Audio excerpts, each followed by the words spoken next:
The golden light of late afternoon streamed through the windows of Dr. Emily Thompson's office, casting a special glow on her framed diplomas hanging on the wall. Seated in her ergonomic chair, she carefully reviewed the last patient file of the day, belonging to Mrs. Margaret, a 72-year-old woman who had just left her appointment. The encounter with this patient had deeply stirred her thoughts, and in a way, would forever change how she practiced medicine.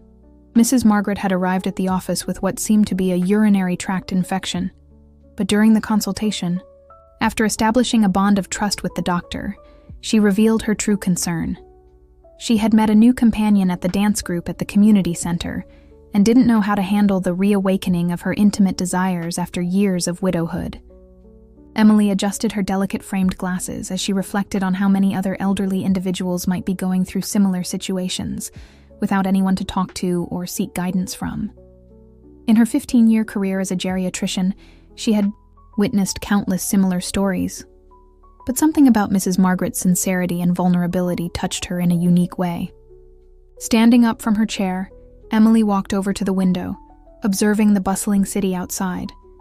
Chicago, with its millions of inhabitants, undoubtedly hid thousands of stories similar to her patient's. Stories of love, desire, and discovery that didn't fade with age, but were often silenced by shame or prejudice. It was at that moment that an idea began to form in her mind.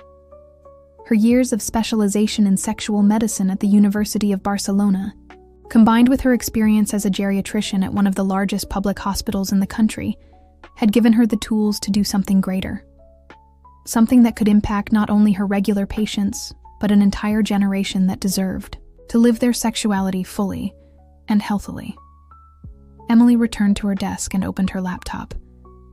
She began researching data on sexuality among the elderly in America, uncovering troubling statistics about sexually transmitted diseases among older adults and, more importantly, the lack of information and dialogue on the subject. Her nimble fingers typed quickly as she took notes, her mind already envisioning a project that could transform realities. The sun had already set when she finally finished the initial draft of her project. Encounters with Intimacy would be a series of educational workshops specifically tailored for the elderly, addressing topics like sexuality, affection, and intimate health in a clear and respectful manner. The next day, Emily arrived earlier at the hospital where she worked a few mornings a week. During coffee in the doctor's lounge, she shared her idea with Dr. Robert, the director of the geriatrics department, and her mentor since her residency. Days.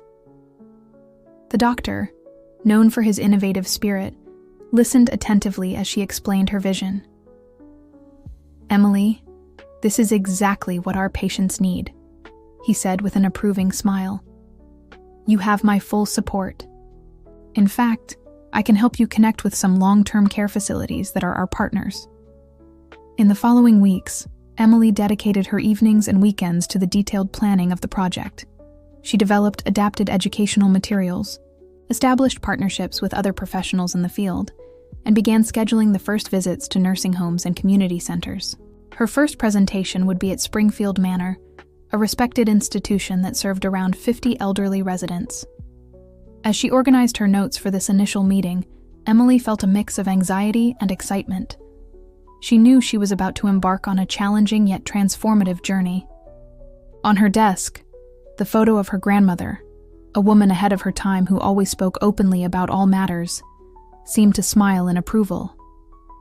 Emily had inherited not only her physical traits, but also the conviction that knowledge and dialogue are the best tools to combat prejudice and promote well-being.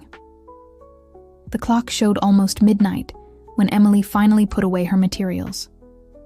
Tomorrow would be a big day, the start of a new phase in her career, and she hoped, in the lives of many elderly individuals who, like Mrs. Margaret, deserve to live their feelings and desires without fear or shame. Springfield Manor exuded the pleasant aroma of freshly brewed coffee when Emily arrived that Thursday morning.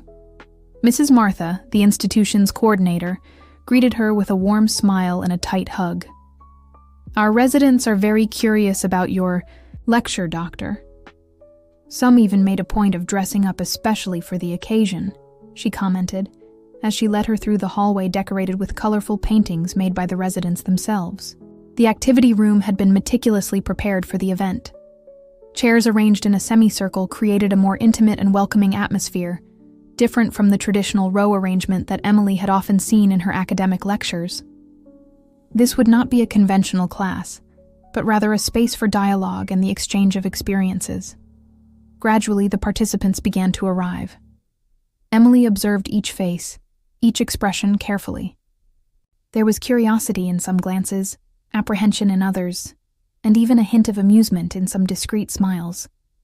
Her heart quickened slightly when she noticed that the number of attendees exceeded her initial expectations. "Good morning, everyone," began Emily, adjusting her lapel microphone. "I am Dr. Emily Thompson, and I am here today to talk about a subject that, unfortunately, is still considered taboo in our society, especially when it comes to the elderly. Our intimate and emotional lives." A murmur spread through the room. Emily noticed that some of the women exchanged meaningful glances, while a gentleman with white hair and an elegant posture adjusted himself in his chair, showing greater interest. "Before we begin, I would like to establish an agreement with you," she continued, her voice conveying confidence and empathy. "This is a safe space. Everything shared here stays among us. There are no silly or inappropriate questions. Every question, every experience you wish to share will be treated with the utmost respect and professionalism." Emily then began a simple activity. She handed out small pieces of paper and pens to everyone. "I'd like you to write down, anonymously, a question or concern you have about relationships, intimacy, or sexual health. It can be your own question or one from someone you know." As the participants wrote, Emily noticed how some took their time with the task, likely choosing their words carefully, while others quickly folded their papers, as if afraid someone might read over their shoulders. It was Mr. Joseph, the elegant gentleman Emily had noticed earlier, who broke the ice. "Doctor, may I ask a question directly, without paper?" His firm voice showed determination, despite the slight tremor in his hands. "Of course, Mr. Joseph. Make yourself at home," replied Emily, pleased with his initiative. "You know, it's been 3 years since I lost my wife," he began, his voice slightly trembling. "Recently, I met a very special lady at the water aerobics group. We get along very well, but I'm afraid. Is it wrong to feel this way? This desire to be close to someone again?" The silence that followed Mr. Joseph's question was heavy with meaning. Emily could sense that her question had touched on something many there felt, but dared not express. "Mr. Joseph, I truly appreciate your courage in sharing this with us," Emily began, carefully choosing her words. "What you're feeling is absolutely natural and healthy. The desire for connection, intimacy, and affection knows no age. This is one of the great myths we need to dismantle. The idea that, after a certain age, we must give up our emotional and sexual lives." As she spoke, Emily noticed several heads nodding in agreement. A lady in the front row even discreetly wiped away a tear. "In fact," Emily continued, "studies show that healthy relationships in later life are associated with numerous benefits for physical and mental health, from reducing stress and anxiety to strengthening the immune system." From that point on, it was as if a floodgate had opened. More participants began to speak up, sharing their stories, doubts, and concerns. Mrs. Dorothy, a 78-year-old woman, talked about how she felt rejected by her family when she mentioned wanting to meet new people. Mr. Anthony, widowed for 5 years, shared his worries about health issues affecting his intimacy. Emily led the discussion with mastery, alternating between technical explanations about health and practical advice on relationships, always maintaining a warm and respectful tone. When necessary, she used analogies and everyday examples to make the information more accessible. The success of the first meeting at Springfield Manor created a ripple effect that Emily had not anticipated. In the following weeks, her phone kept ringing with requests from other institutions interested in her project. The news spread quickly through the elderly care network, and soon she found herself with a schedule full of appointments in different parts of the city. On a particularly busy afternoon at the New Horizon Community Center, Emily was preparing for another workshop when she was surprised by an elegant lady who introduced herself as Beatrice, 68, a retired teacher. "Doctor, I came especially after hearing about your lecture from my friend at Springfield Manor. I even brought some colleagues with me." Emily smiled as she saw the small group of ladies accompanying Beatrice, all with notebooks and pens in hand, ready to take notes. It was gratifying to see how the information was circulating and, more importantly, how people were mobilizing in search of knowledge. "Do you know what impressed me the most in my friend's account?" continued Beatrice, adjusting her gold-framed glasses. "The way you address issues that have always been considered, well, inappropriate for our age. As if, after 60, we should be content with just knitting and crossword puzzles." Beatrice's comment sparked laughter among her friends, but Emily noticed that behind the humor lay a painful truth about how society often infantilizes or ignores the sexuality of the elderly. It was precisely this kind of prejudice that she was determined to fight. That afternoon, the workshop's theme was self-esteem and body image in later life. Emily had prepared a special presentation, including recent research on how body acceptance directly influences quality of life and relationships. "Our bodies change over time, that's a fact," Emily began, projecting some carefully selected images of elderly couples in moments of affection. "But these changes don't diminish our ability to feel, love, and connect with others. On the contrary, maturity brings us a deeper understanding of what truly matters in a relationship."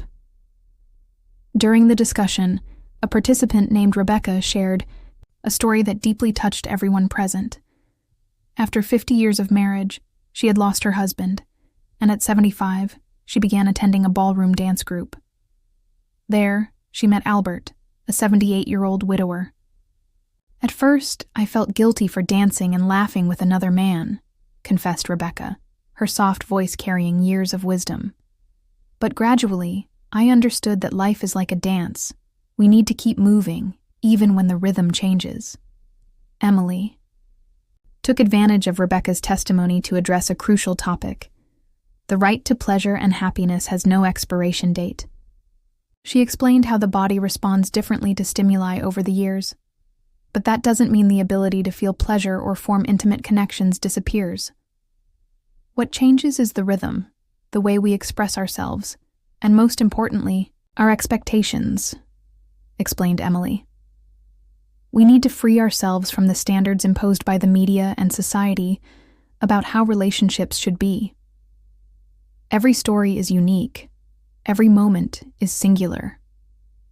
During the break, Emily noticed a small group that had formed around Mr. Albert, who had quietly arrived in the middle of the lecture. He was sharing his experience with a new relationship, which began at the age of 80, and how it had transformed his life.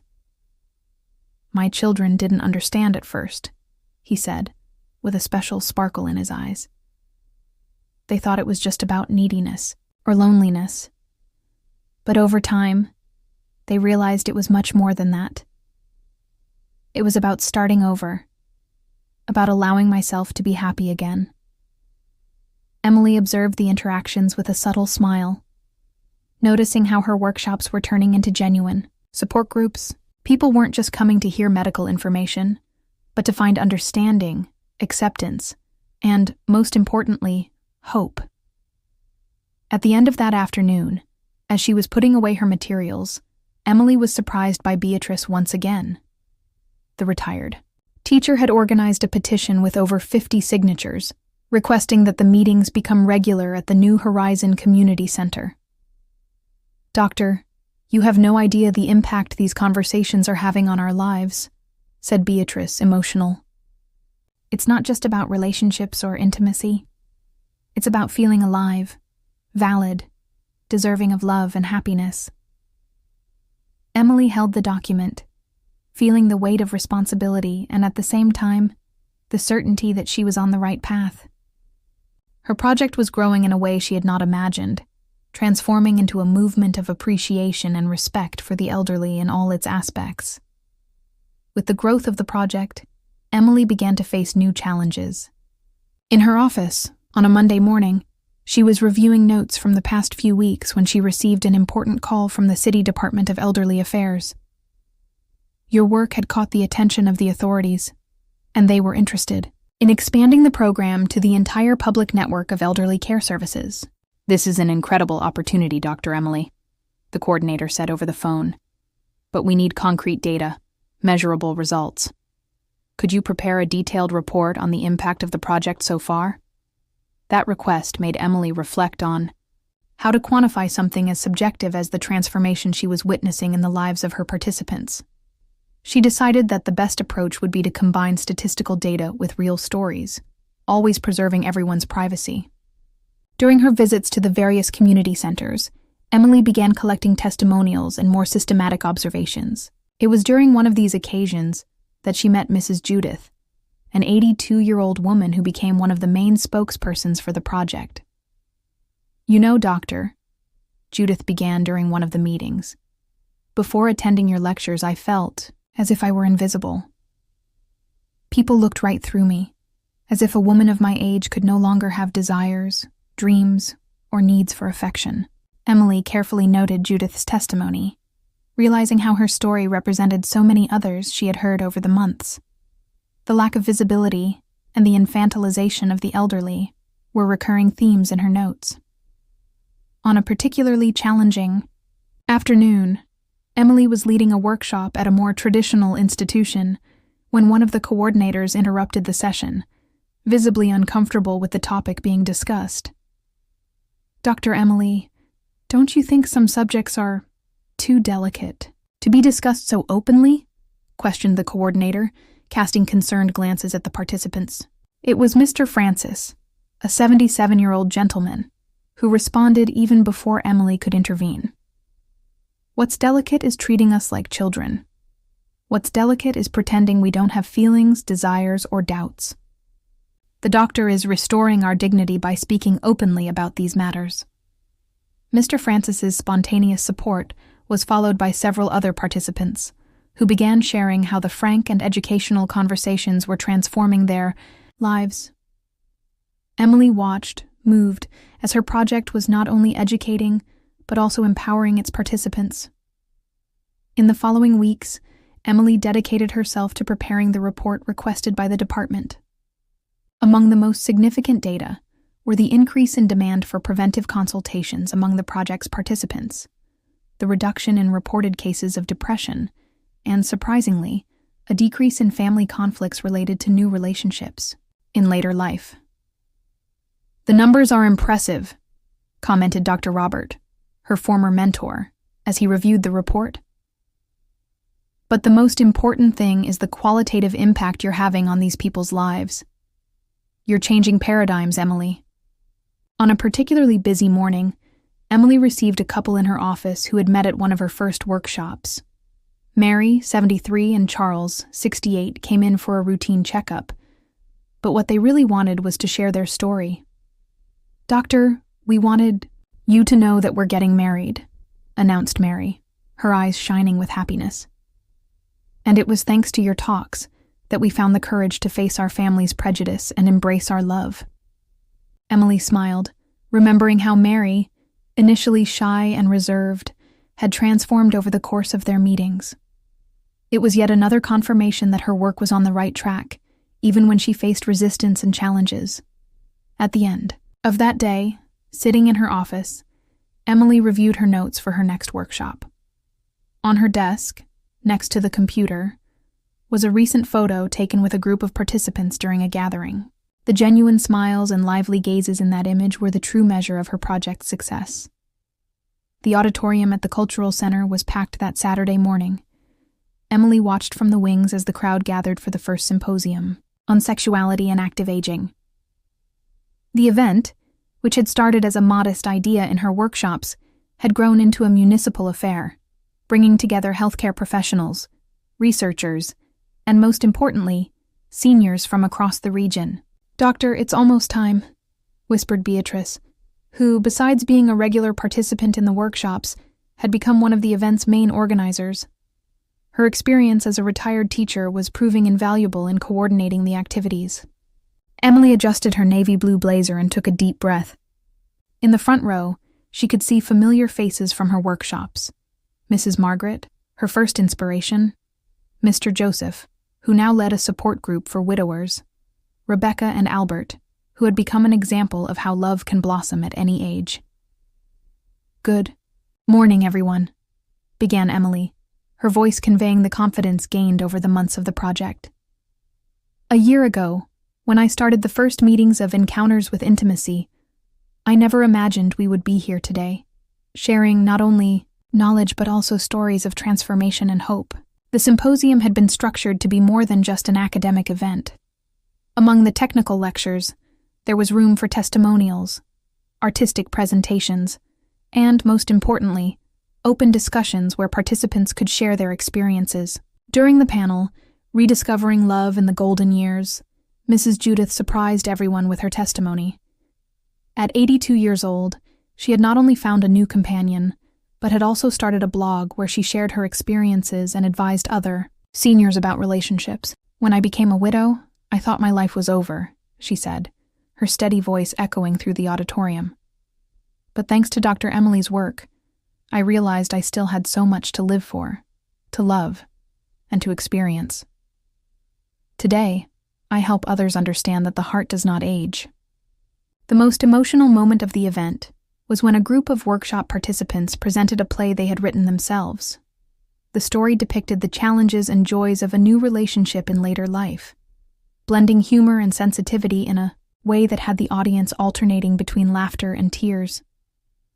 During the lunch break, Emily was surprised by a delegation from the Department of Health. Her project had been selected as a model for a statewide senior health program, focusing on holistic well-being and quality of life. "Your work is revolutionizing how we view aging, Dr. Emily," commented the Secretary of Health. "It's not just about sexual health. It's about dignity, respect, and the right to happiness." In the afternoon, during a roundtable discussion on family and new relationships in later life, Emily moderated a particularly touching conversation. Children and grandchildren of project participants shared how their perspectives had changed upon seeing their loved ones rediscover the joy of living. "I admit I was shocked at first when my mother told me she was dating," shared Susan, the daughter of one of the participants. "But seeing her transformation, how much happier and more active she is, I realized I was being selfish. Today, I fully support her decision to embrace love again." The symposium also featured experts from other fields, such as psychologists, occupational therapists, and social workers, who contributed different perspectives on healthy and active aging. Emily observed with satisfaction how her project had evolved into a multidisciplinary movement. At the end of the day, during the closing ceremony, Emily was surprised by a tribute organized by the participants. An emotional video showcased testimonials from people who had attended her workshops, each sharing how their lives had changed after joining the project. "Dr. Emily not only taught us about health and well-being," said Mr. Francis in the video. "She gave us back our humanity, our right to dream and love. She showed us that life doesn't stop at 60, 70, or 80 years old. It just gains new meanings." The success of the symposium marked a turning point in Emily's project. Sitting in her office a week after the event, she flipped through the dozens of letters and messages she had received, each telling a different story of transformation and hope. One in particular caught her attention. It was from an 85-year-old woman who had attended her first workshop at Springfield Manor. "Dear Doctor Emily," the letter said, "thanks to you, I learned that it's never too late to start over. Today, I coordinate a dance group for seniors, and more importantly, I've learned to love again, without fear or shame." The phone rang, interrupting her reading. It was Dr. Robert, her mentor, with exciting news. The university where he taught was interested in creating a specific course on sexuality and aging in the medical program, and they wanted Emily to be involved in developing the curriculum. "This is an opportunity to expand your work, Emily," he explained. "Imagine how many future doctors will learn to approach this topic with the sensitivity and professionalism you've demonstrated." As she spoke with Dr. Robert, Emily reflected on how her project had evolved. What had started as a series of workshops had transformed into a much larger movement, influencing public policies, changing mindsets, and most importantly, transforming lives. That afternoon, Emily had a special commitment: the wedding of Mary and Charles, the couple who had met in one of her earliest workshops. The ceremony, held in the garden of a small estate, brought together family, friends, and several participants from the project. "Look at how many couples have formed thanks to your gatherings, Doctor," commented Beatrice, discreetly pointing to several pairs dancing animatedly during the celebration. "You've created a true network of love and support." Emily watched the scene with emotion. On the dance floor, couples of different ages mingled. Mrs. Judith danced with her new companion, while Mr. Joseph, once so hesitant to allow himself a new love, smiled beside his girlfriend, whom he had met in the water aerobics group. The next day, in her office, Emily began planning the next phase of the project. The demand for her workshops continued to grow, and now she needed to think about how to expand the program without losing the essence of her work, the warmth, respect, and individualized attention that had been fundamental to her success. "Maybe it's time to train other professionals," she thought aloud, jotting down notes in her notebook. The idea of creating a training program began to take shape in her mind. Her phone rang again. It was Mrs. Margaret, the patient who had inspired the entire project a year ago. She was calling to share some news. She was organizing a support group for elderly women in her neighborhood, inspired by Emily's workshops. "You planted a seed, Doctor," Margaret said, her voice choked with emotion. "And now it's growing, blossoming, in places you never imagined." Emily smiled, moved by Margaret's words. Indeed, the project had grown far beyond anything she had ever dreamed of. It was no longer just about sexual education or health in old age. It was about restoring dignity, rekindling dreams, and reconnecting people with their own essence. In her schedule, new commitments were piling up. Lectures at medical conferences, meetings with public officials interested in implementing the program in their cities, and discussions with publishers eager to release a book about her experience. But among all these commitments, Emily made sure to keep her regular workshops. It was there, in direct contact with the elderly, listening to their stories, sharing their triumphs and challenges, that she found the true essence of her work. At the end of that day, as she organized her notes for the next workshop, Emily reflected on how her own perspective on aging had transformed throughout this process. Every story she heard, every smile she witnessed, every tear of joy she shared, reinforced her belief that love, desire, and happiness have no age. "The heart does not grow old," she repeated, recalling Mrs. Judith's words. And it was this simple yet profound truth that would continue to guide her work, inspiring new stories of love, courage, and new beginnings.